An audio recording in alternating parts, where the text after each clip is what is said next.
क्या आप जानते हैं कि आपकी कंपनी पर आपका एक ऐसा आर्थिक अधिकार है जो आपकी सैलरी स्लिप पर तो नहीं लेकिन आपके भविष्य पर दिखता है? एक ऐसा अधिकार जो आपकी सालों की मेहनत और वफादारी का इनाम है। ये कोई इनाम या गिफ्ट नहीं बल्कि आपका हक है।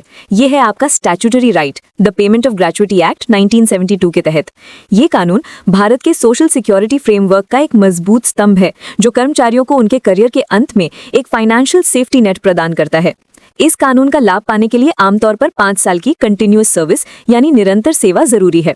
लेकिन इस कानून में एक गहरी संवेदना भी है। अगर किसी कर्मचारी की सेवा के दौरान आकस्मिक मृत्यु या विकलांगता हो जाए तो ये 5 साल की शर्त पूरी तरह माफ कर दी जाती है। ये एक सुरक्षा कवच है जो उस मुश्किल समय में परिवार को तत्काल आर्थिक सहारा देता है। इसकी कैलकुलेशन भी स्पष्ट है। 15 दिन की सैलरी, जितने साल आपने काम किया, डिवाइडेड बाय 26। यहाँ सैलरी का मतलब है आपकी बेसिक और डीएनएस अलाउंस।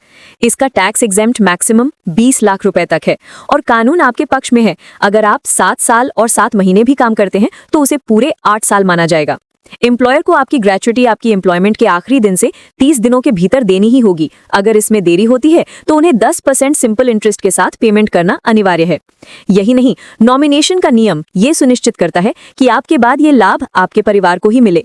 फैमिली फर्स्ट इसका मूल सिद्धांत है। लेकिन एक बड़ा सवाल हमेशा रहता था कि अगर कंपनी आर्थिक संकट में आ गई तो क्या होगा? इसीलिए अब ये कानून और भी मजबूत हो रहा है। अब कंपलसरी ग्रेचुइटी इंश्योरेंस को लागू किया जा रहा है। इसका मतलब है कि आपकी ग्रेचुइटी का पैसा सुरक्षित है, कंपनी के बिजनेस रिस्क से अलग। ये सिर्फ एक वादा नहीं बल्कि एक फंडेड लायबिलिटी है।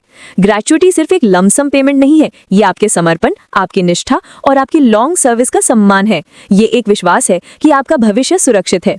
ये कानून आपकी प्रोफेशनल यात्रा का सिर्फ अंत नहीं बल्कि आपकी मेहनत से कमाई हुई आर्थिक सुरक्षा का गौरवपूर्ण सम्मान है।